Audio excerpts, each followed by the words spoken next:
Rain fell in thin gray sheets over the city that morning, the kind of rain that made the glass towers downtown look like they were weeping. Markus Brenner parked his old pickup truck 3 blocks from Ashcroft Meridian Tower because the garage closest to the entrance charged more than he wanted to spend on a single afternoon. He walked the rest of the way with his collar turned up, his boots scuffed from years of honest wear, and a manila envelope tucked carefully inside his jacket to keep it dry. Nothing about him suggested importance. His hair had gone gray at the temples. His hands were calloused, and his eyes carried the particular tiredness of a man who had raised a child alone for 11 years.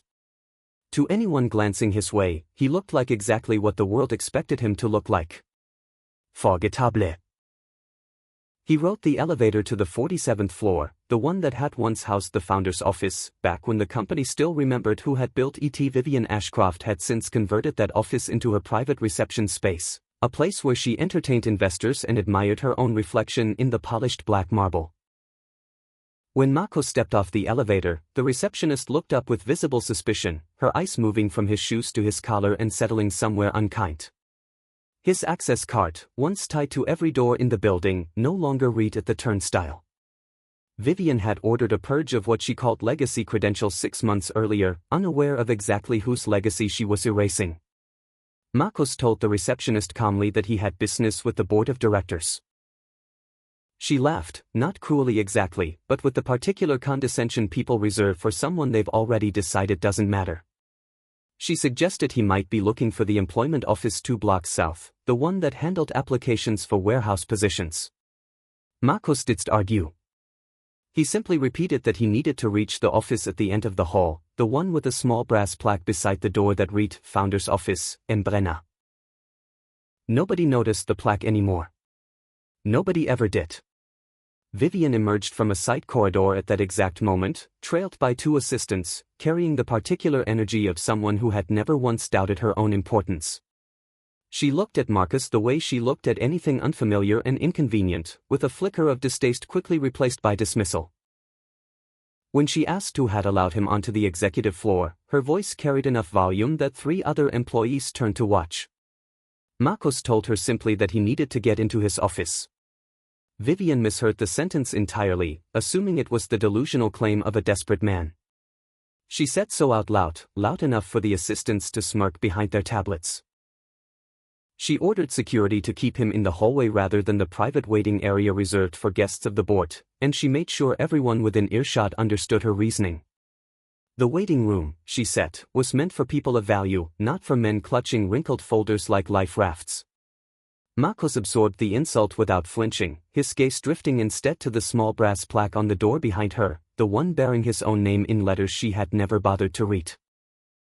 He wondered, not for the first time, how easily people mistook humility for weakness, and how rarely anyone paused to ask why a name might be carved into a door before assuming they understood its owner.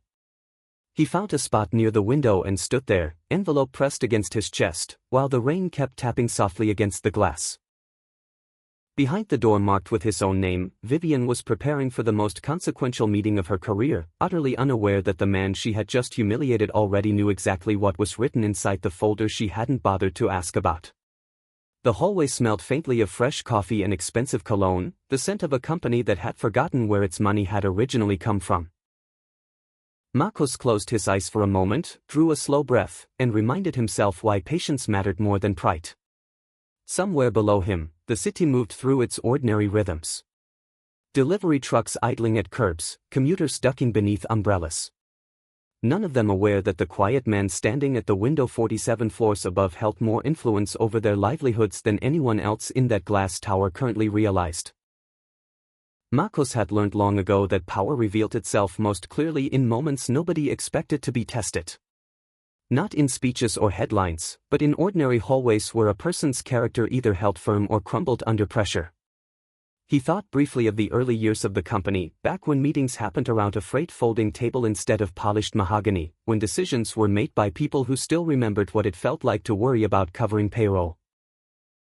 Somewhere along the way, that memory had faded from the building's culture, replaced by marble floors and borrowed prestige. He didn't resent the change entirely, since growth required evolution. What troubled him was watching that evolution curdle into something closer to cruelty dressed carefully in the language of ambition. Vivian made sure Marcos waited as long as possible because she had decided somewhere in the last 5 minutes that he made a convenient example. Inside a smaller glass-walled room, she gathered several junior staff members and used him as a teaching moment about people who misunderstood their place in the world. When her assistant asked whether they should double-check his appointment, Vivian waved the question away with the flick of a manicured hand, insisting that men like him only needed to see marble floors and glass elevators before they started imagining themselves important. Her tone was light, almost amused, the way people speak when cruelty has become second nature rather than a conscious choice. Marcos overheard fragments of the conversation through the door left slightly ajar. Phrases sharp enough to sting even a man who had weathered far worse. He said nothing. Instead, he pulled his phone from his jacket pocket and looked at a short message from his daughter, Nora, sent that morning before school. "Dad, good luck today." It was the only moment in which his role as a father surfaced clearly, a quiet reminder of exactly why he had once walked away from boardrooms and spotlight altogether, choosing instead the slower rhythm of packed lunches and bedtime stories. He slid the phone back into his pocket and let the memory steady him. A young operations manager named Gregory Hollis passed through the hallway and paused, something tugging at the edge of his memory. He thought he recognized Marco's face from an old industry profile about logistics innovation, though the years had blurred the details. Before he could ask a question, Benjamin Kingsley, the company's chief financial officer, steered him firmly toward the conference room, muttering that it wasn't worth wasting time on a man who was about to be escorted out. Gregory hesitated, glancing back once, but followed his superior's instruction rather than his own instinct, the way ambitious young employees so often do when the hierarchy speaks louder than curiosity. Vivian returned to the hallway a second time, coffee cup in hand, and let a few careless drops spill across the surface of Marco's envelope. As she passed, she suggested with a smile stretched thin over contempt, that if the folder contained a job application, he should save himself the embarrassment and withdraw it now because the company didn't hire out of pity. Marcos wiped the envelope clean with the edge of his sleeve and answered quietly that he hadn't come looking for a job at all. The simplicity of the response unsettled her more than any argument could have because there was no fear in his voice, no desperation for her to feed on. Determined to finish the humiliation cleanly, Vivian instructed security to walk him down to the ground floor before the board arrived, wanting the encounter erased before anyone important could witness it. But just as the guards approached, the private elevator reserved for board members chimed softly and began its ascent. The small numbers above the doors climbed steadily toward the executive floor. Vivian's expression shifted from irritation to opportunity, and she straightened her blazer as though preparing for a stage entrance. "Good," she said under her breath, loud enough for the guards to hear. Let the board watch how quickly she handled garbage. Before the elevator doors opened, the story slipped backward for a moment, the way memory sometimes does when a single object holds more history than it appears to. 12 years earlier, Marcos Brenner had been the engineering mind behind an operations platform that pulled Ashcroft Meridian back from the edge of bankruptcy, a system so efficient it quietly became the backbone of the entire company. He had never sought headlines for the achievement, preferring instead to let the work speak in balance sheets and save jobs. When his wife passed away unexpectedly, he made a decision that surprised even his closest colleagues. He stepped back from public leadership entirely, choosing instead to raise his daughter with the same care he had once poured into building systems. He hadn't vanished because he lacked strength. He had withdrawn because he understood better than most how predatory the world of finance could become toward anyone who let ambition eclipse family. His controlling shares had been placed under a discrete legal structure known as Brenner Atlas Holdings, a name that meant nothing to junior staff but carried enormous weight among the small circle of senior board members who understood its origin. Only a handful of people in the entire company knew that the quiet man who occasionally reviewed financial summaries from a distance was in fact the true owner behind the curtain. Vivian Ashcroft had never been part of that circle, and her ignorance of that fact was about to cost her everything she had built her identity around. Vivian had been appointed chief executive 3 years earlier, largely on the strength of her family name and her considerable talent for raising capital from investors eager to associate themselves with old money. But once she settled into power, she slowly reshaped the company into something closer to a personal stage than a shared enterprise. She trimmed employee benefits without warning, quietly buried sustainability initiatives that no longer suited her image, and diverted company funds toward projects designed primarily to enhance her own reputation among the city's wealthiest circles. Beneath the polished press releases, resentment had begun to grow among longtime employees who remembered a very different company culture. The envelope Marcus carried was not, as Vivian assumed, some pitiful application for reconsideration. Inside were the findings of a private internal investigation, evidence carefully compiled over several months detailing how Vivian had manipulated vendor contracts, concealed mounting debt from the board, coerced employees into signing unfavorable agreements, and quietly arranged to sell one of the company's most valuable divisions to a fund with hidden ties to her own family. Every document had been gathered not out of vengeance, but out of necessity, the way a surgeon gathers instruments before an operation nobody wants but everybody eventually needs. Marcus hadn't traveled downtown that morning intending to create chaos. He had come to offer Vivian one final quiet opportunity. If she admitted her missteps honestly before the board, he was prepared to let her leave with whatever dignity remained intact. It was in its own way an act of mercy from a man who understood how easily ambition could curdle into desperation. Instead, Vivian had chosen to humiliate him publicly in the very hallway leading to the office that bore his own name, unaware that her cruelty was steadily sealing her own fate with every passing minute. The investigation itself had begun quietly, almost by accident, when a longtime accountant named Dorothea Fenwick noticed a pattern of irregular transfers that didn't match the explanations circulating through the finance department. Rather than raise the alarm publicly and risk losing her position, she had reached out through an old contact to the discreet network that still reported directly to Brenner Atlas Holdings, a channel most employees didn't even know existed. Marcus had spent the following months verifying every claim personally, cross-referencing bank records, vendor agreements, and internal communications until the picture became impossible to dismiss as coincidence. He hadn't rushed the process because he understood that accusations without proof were simply noise, and noise could be dismissed by so many as skilled at deflection as Vivian Ashcroft. Only when the evidence formed an unbroken chain did he decide it was time to act, choosing to appear in person rather than send lawyers because he wanted to give her one last chance to face the truth honestly before the consequences became permanent. His patience in that hallway wasn't born of weakness, and it certainly wasn't born of fear. It was born of a quiet curiosity to see exactly how deep Vivian Ashcroft was willing to dig her own grave before the truth finally caught up with her. Vivian returned to the conference room where the rest of the executive team had gathered, their faces arranged in the particular blend of anticipation and unease that accompanied any major announcement. She presented her plan to sell off the Atlas Logistics engine, the company's most valuable technological asset, to an investment fund with close ties to the Ashcroft family. On the surface, she framed it as a strategic move to shore up cash flow during a difficult quarter. Beneath that polished language, however, the sale was designed to shift the company's most valuable asset out of reach before its true financial troubles became public knowledge. Benjamin Kingsley backed her enthusiastically, presenting numbers that had been carefully smoothed and reshaped to hide the sharper edges of reality. He warned the room that the company needed to act swiftly, insisting delay would invite the banks to tighten credit lines and jeopardize payroll within the quarter. Vivian leaned on that manufactured urgency to pressure the board into signing the agreement before the end of the day, her voice taking on the clipped efficiency of someone accustomed to getting exactly what she wanted through sheer momentum. Eleanor Drake, the company's head of legal affairs, noticed something troubling buried within the transfer clause of the proposed contract. She pointed out that the language might violate the veto rights held by the company's controlling shareholder, a detail most people in the room had never considered relevant. When she mentioned the entity known as Brenner Atlas Holdings, Vivian's expression tightened, and she dismissed the name as an outdated structure with no remaining influence over current operations.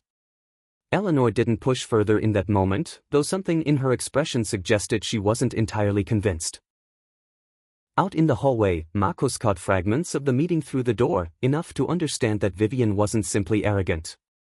She was becoming reckless in ways that threatened far more than her own career. If the contract went through as written, thousands of employees stood to lose their jobs. The company's most valuable technology would be stripped away at a fraction of its worth, and the Ashcroft family would walk away with a substantial profit built entirely on other people's labor. He thought of the engineers who had built that platform beside him years earlier, many of whom still worked in the building without knowing how close they stood to losing everything. Vivian instructed her assistant to bring additional documents into the meeting. As the young woman passed Marcus in the hallway, he asked gently whether she might deliver his envelope to Harrison Whitestone, the chairman of the board. The assistant hesitated visibly, torn between basic decency and the explicit instructions Vivian had given regarding anything Marcus tried to hand over. Vivian noticed the exchange from across the room and marched out to intervene, snatching the envelope from Marcos' hands before the assistant could take it herself. She tore it open carelessly, skimming the contents with the distracted arrogance of someone who had already decided the material was worthless. Believing it to be either a weak legal complaint or some outdated paperwork from a bygone era, she laughed openly and tossed the envelope onto a side table without reading past the first page. The dismissal delivered in front of several employees was calculated to be as public as possible, another small cruelty designed to reinforce her authority. Marcos watched the envelope land carelessly on the table and said nothing, though something in his stillness suggested the moment mattered more than she realized. Emboldened by what she believed was a clean victory, Vivian turned to the small crowd that had gathered and declared loud enough for everyone to hear that Marcus was nothing more than a washed-up single father clinging to a name from another era, hoping to guilt his way into sympathy. The words landed hard, sharp enough to draw a few uncomfortable glances from employees who suddenly weren't sure whether to laugh along or look away. Chairman of the board. The assistant hesitated visibly, torn between basic decency and the explicit instructions Vivian had given regarding anything Marcus tried to hand over. Vivian noticed the exchange from across the room and marched out to intervene, snatching the envelope from Marcos' hands before the assistant could take it herself. She tore it open carelessly, skimming the contents with the distracted arrogance of someone who had already decided the material was worthless. Believing it to be either a weak legal complaint or some outdated paperwork from a bygone era, she laughed openly and tossed the envelope onto a side table without reading past the first page. The dismissal delivered in front of several employees was calculated to be as public as possible, another small cruelty designed to reinforce her authority. Marcos watched the envelope land carelessly on the table and said nothing, though something in his stillness suggested the moment mattered more than she realized. Emboldened by what she believed was a clean victory, Vivian turned to the small crowd that had gathered and declared loud enough for everyone to hear that Marcus was nothing more than a washed-up single father clinging to a name from another era, hoping to guilt his way into sympathy. The words landed hard, sharp enough to draw a few uncomfortable glances from employees who suddenly weren't sure whether to laugh along or look away. Marcos met her eyes calmly and spoke just above a whisper, his voice carrying more weight for its restraint than any shout could have managed. She had just turned down, he told her, the gentlest exit she would ever be offered. The elevator chimed again, and this time the door slid open to reveal Harrison Whitestone stepping into the hallway, his gaze immediately drawn to the discarded envelope lying on the table. Something about the handwriting on the front made him pause mid-step, his expression shifting from polite curiosity to something far more serious in the span of a heartbeat. Harrison bent down and picked up the envelope from the side table, his fingers pausing over the handwritten line across the front. For the board, before the vote. That single sentence written in Marcos' steady, deliberate handwriting told Harrison more than any spoken explanation could have managed in that moment. He had known that handwriting for over a decade, long before Vivian Ashcroft had ever set foot in the executive suite, and recognizing it now sent a current of alarm through his otherwise composed demeanor. Vivian, still unaware of the shift taking place around her, stepped forward and insisted that Marcos was a disruptive presence who needed to be escorted from the building immediately. Two security guards moved toward him at her signal, their hands hovering near his shoulders as though preparing to guide him toward the elevator by force if necessary. Harrison raised a single hand and the guards froze instantly, their eyes flicking toward him for confirmation rather than continuing to follow Vivian's instruction.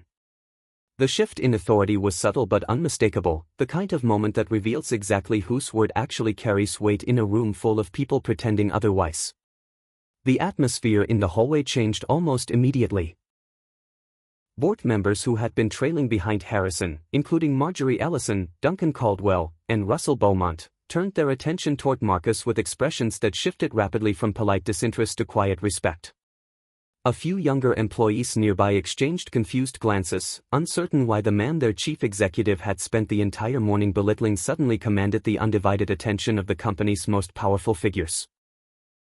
Whispers began to ripple down the hallway, spreading faster than anyone could contain them. Vivian's voice cracked with irritation as she demanded to know why everyone was suddenly wasting time on this man. Harrison turned to face her directly, his expression calm but unmistakably firm, and told her plainly that they owed Mr. Brenner an apology for making him wait outside his own office. For a long moment, the hallway fell completely silent, the kind of silence that seemed to press against the walls and hold its breath. Vivian assumed for a fleeting second that she had simply misheard him.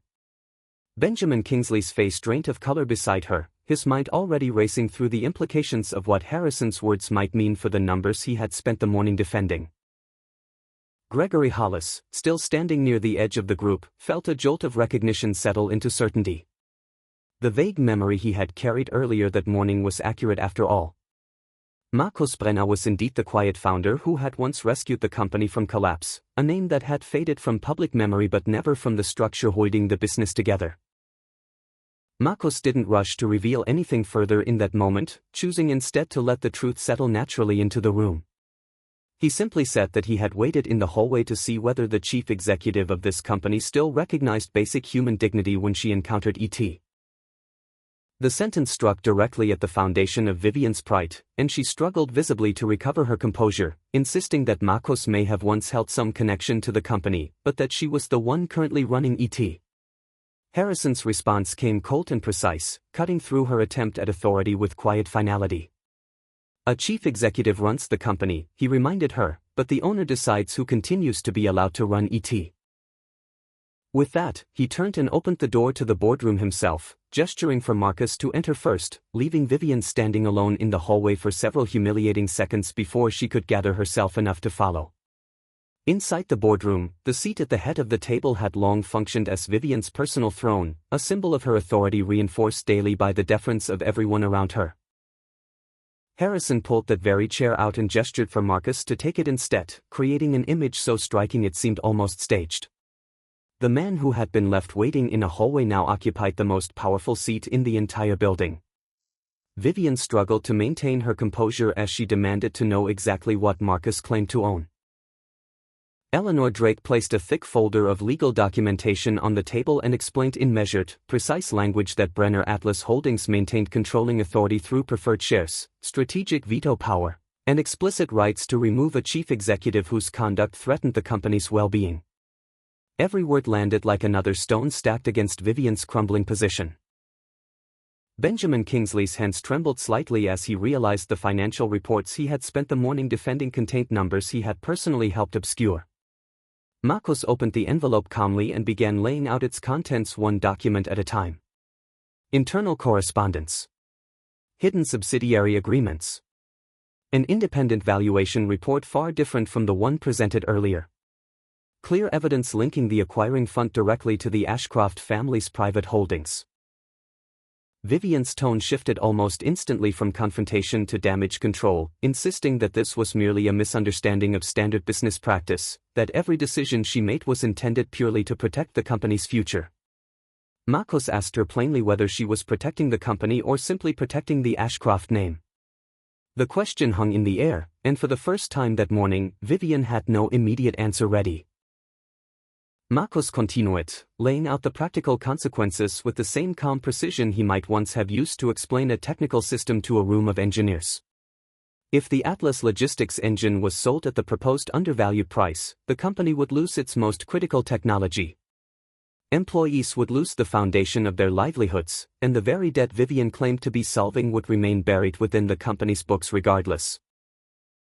The Ashcroft family, meanwhile, would acquire that technology cheaply and eventually resell it at a dramatically inflated profit.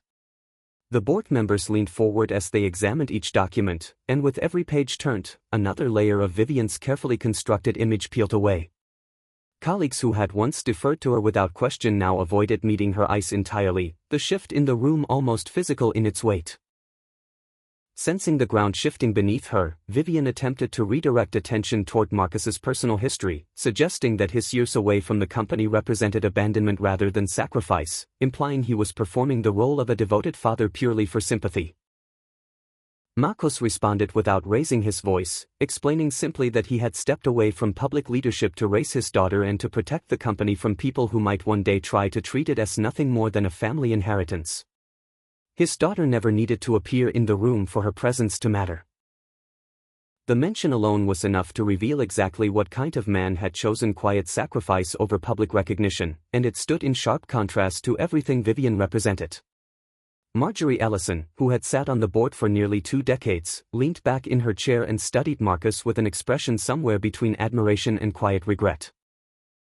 She admitted in a voice softer than the rest of the room had heard from her all morning, that she remembered the early platform demonstrations Marcus had once given in a cramped conference room years before anyone imagined the company would grow into what it had become. Duncan Caldwell nodded along, adding that he had always wondered why the founder's name still appeared on old internal documentation long after Vivian took control, though nobody had ever thought to ask why it remained. Russell Beaumont said nothing at all, choosing instead to simply watch the documents pass from hand to hand, his silence carrying its own quiet verdict. For Vivian, each small comment landed like another brick added to a wall closing in around her, proof that the people she had assumed were loyal to her personally had in fact always answered to something older and steadier than her own ambition. Harrison finally turned toward Marcus and asked how he wished the board to proceed, addressing him for the first time with the title that would soon define the rest of the meeting: Owner. Vivian refused to accept defeat so easily. She rose from her seat and declared the entire meeting invalid, insisting that Marcus' presence violated standard executive scheduling protocol since his name appeared nowhere on the official calendar. Eleanor Drake immediately countered the claim, explaining that under the company's founding charter, a controlling shareholder retained the explicit right to attend and request an emergency vote whenever significant risk of harm to the company had been identified. Benjamin Kingsley attempted one final defense, insisting that the figures under discussion hadn't yet been properly verified and deserved further review before any drastic action. Marcus kindly produced additional evidence in response: an independent audit report, correspondence from the company's primary lending bank, internal emails showing Benjamin's direct communication with the very fund attempting to acquire the Atlas logistics engine. Benjamin fell silent, his earlier confidence dissolving into something closer to quiet panic. Vivian shifted her strategy toward emotional appeal, accusing Marcus of destroying the Ashcroft family legacy out of some deep-seated personal resentment. Marcus answered evenly that he had no time for resentment. He had come simply to prevent a calculated seizure of company assets dressed up in the polished language of standard business strategy. The distinction mattered, and everyone in the room understood exactly which version of events the evidence supported. Tension climbed further when Harrison asked Vivian directly why she had ordered Marcus' access credentials removed from the building entirely. Vivian claimed she hadn't known who he was, a defense that immediately backfired since it only proved she had never bothered to learn the history of the very company she had been entrusted to lead. The admission landed heavily in the room, drawing visible discomfort from several board members who had assumed until that moment that she understood the foundation beneath her own authority. Gregory Hollis was called forward to offer a brief account of what he had witnessed. He explained that Vivian had frequently used the founder's office for private meetings, once remarking casually that the original founder had disappeared long ago and that the winners of today were the only ones who deserved to sit in that room. The comment settled over the board like a cold draft, confirming exactly the kind of arrogance Marcus's evidence had already begun to expose. Realizing she was rapidly losing control of the room, Vivian reached for her phone and attempted to call her father, Preston Ashcroft, a powerful figure whose financial and political influence had shielded her more than once in the past. But Marcus had anticipated exactly this move. The very fund Preston controlled was already named within the investigation documents laid across the table, meaning any attempt at intervention would only draw regulatory scrutiny directly toward the Ashcroft family's private holdings. It was in its own quiet way the second major turning point of the morning. The family influence Vivian had always relied upon as a final safety net had already been closed off before she ever reached for the phone. She lowered the device slowly back onto the table, and for the first time since Marcos had arrived, the practiced confidence that had defined her all morning finally began to crack. Just when it seemed the revelations in the boardroom couldn't possibly carry more weight, Marcos introduced one final layer of truth that reframed the entire morning. The company itself wasn't the only asset under Brenner Atlas Holdings' control. The very tower housing Ashcroft's headquarters belonged to a real estate entity Marcos had quietly overseen for years, long before Vivian had ever stepped through its doors. Vivian had always taken pride in occupying a building bearing her family's name, but the truth was far less flattering than the polished lobby suggested. The Ashcroft family held only a long-term licensing agreement for the naming rights, while true ownership of the structure rested with an entity called Brenner Urban Properties, a fact buried deep enough in legal filings that almost nobody outside a small circle had ever noticed it. The revelation completed the story with a kind of poetic symmetry that settled over the room like a held breath finally released. She had left a single father standing outside his own office, inside his own building, in front of a board that answered directly to him.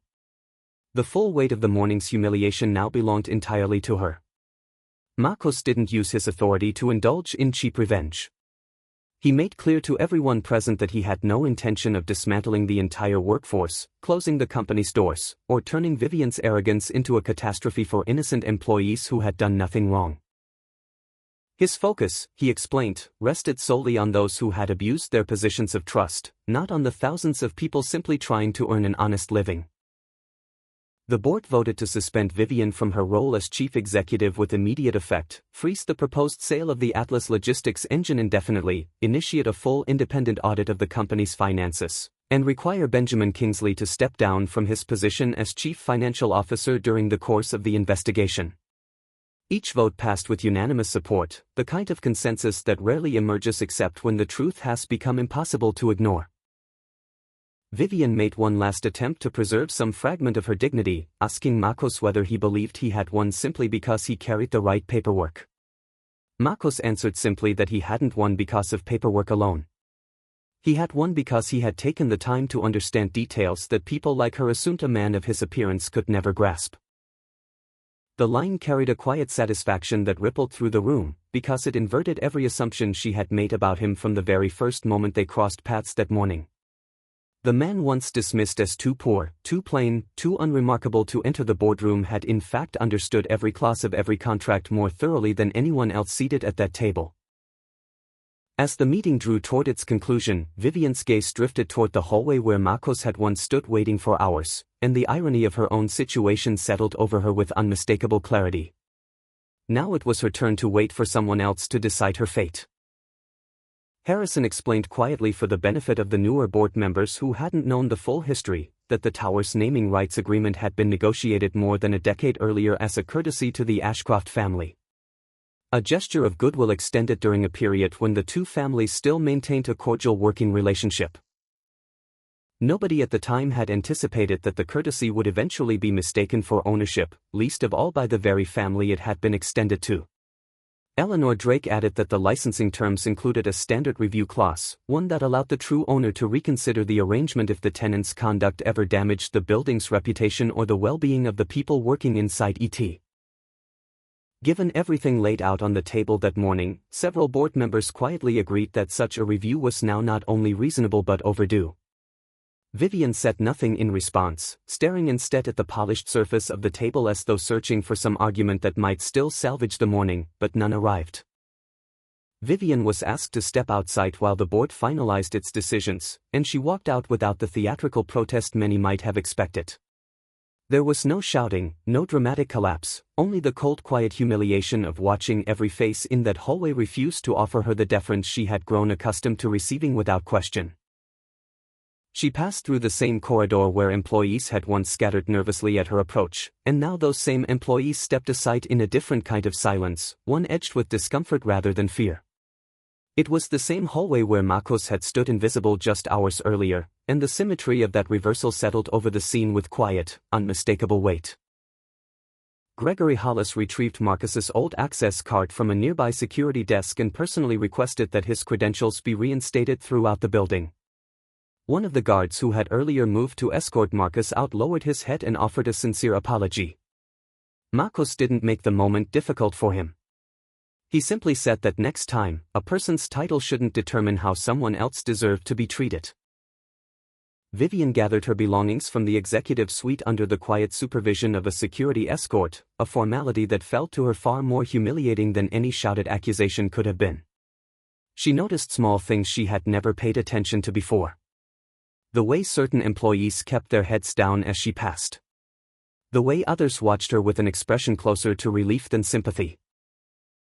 A framed photograph on her desk taken during her first week as chief executive showed her standing confidently in front of the tower's entrance, flanked by advisors eager to align themselves with her family name.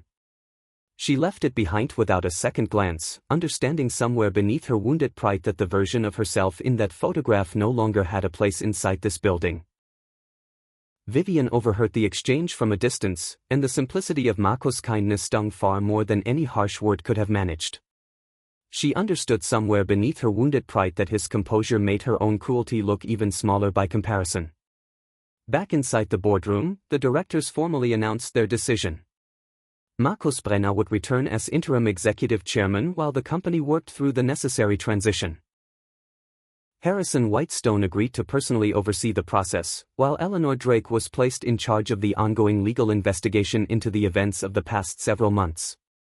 Benjamin Kingsley approached Marcos quietly and asked for a chance to make things right. Marcos offered no promise of forgiveness, but he agreed to let Benjamin cooperate fully with the investigation in exchange for some consideration regarding the consequences that followed. It was a small gesture, but it revealed something essential about Marcos' character. He acted from principle rather than anger, choosing fairness even toward those who had wronged him. As the afternoon wound down, Vivian received a brief notification on her phone confirming that her access credentials had been permanently revoked. 2 words appeared plainly across the screen. Access denied. It was the exact mirror of the message that had greeted Marcos that very morning, closing the story's circle with quiet, deliberate precision. Marcos returned once more to the founder's office later that evening when the hallway outside had finally emptied and the building had settled into its quieter rhythms. The room remained elegant in its bones, though years spent as a symbol of borrowed authority had left it feeling strangely cold. He noticed an old photograph tucked away inside a drawer, half forgotten beneath newer decorations, showing a younger version of himself standing beside the small team of engineers who had built the company's original systems from nothing. He didn't sit down right away. Instead, he opened the office door wide, allowing employees passing by to see inside a room that had spent years functioning as a source of quiet intimidation rather than genuine leadership. He asked that the expensive decorative pieces Vivian had installed be removed entirely, replaced instead with the original operations diagrams and a simple plaque listing the names of everyone who had helped build the company from its earliest days. Harrison asked whether Marcos intended to remain permanently in the role of chief executive. Marcos told him plainly that he didn't. He hadn't returned to claim a throne. He had returned only to correct what had been quietly twisted out of shape during his absence. The company would need a new chief executive eventually, but this time he insisted it needed to be someone who genuinely understood the value of employees, customers, and basic decency rather than someone drawn purely by the appeal of power. Before leaving for the evening, Marcos placed a brief call to his daughter. He told her simply that everything had turned out fine. There was no need for a longer conversation, no elaborate explanation of the day's events. One short sentence was enough to convey that the father who had quietly carried the weight of that morning had finally set things right. In the building's final scene of the day, Vivian exited through a side entrance rarely used by anyone of her former stature. Above her, the Ashcroft name still gleamed across the building's exterior, though the licensing agreement behind that name had already become the subject of careful reconsideration. It was entirely possible that before long, the name overlooking the city would change entirely. Meanwhile, Marcos stood once more before the door to his own office. This time, his access card glowed green beneath the reader, and the door opened without hesitation. Nobody mistook him for someone seeking charity, and nobody made him wait. Harrison and the remaining board members gathered quietly behind him as he stepped through the doorway, and Harrison spoke once more, his voice clearer and steadier than it had been earlier that morning. "Welcome back," he said. "Welcome back, owner." There was a quiet triumph in that final moment, one that required no raised voice or grand gesture to prove its weight. Markus Brenner hadn't needed to flaunt wealth or authority to prove who he truly was. He had proven it simply through patience, through quiet intelligence, and through the steady kind of power that never once needed to shout to be heard.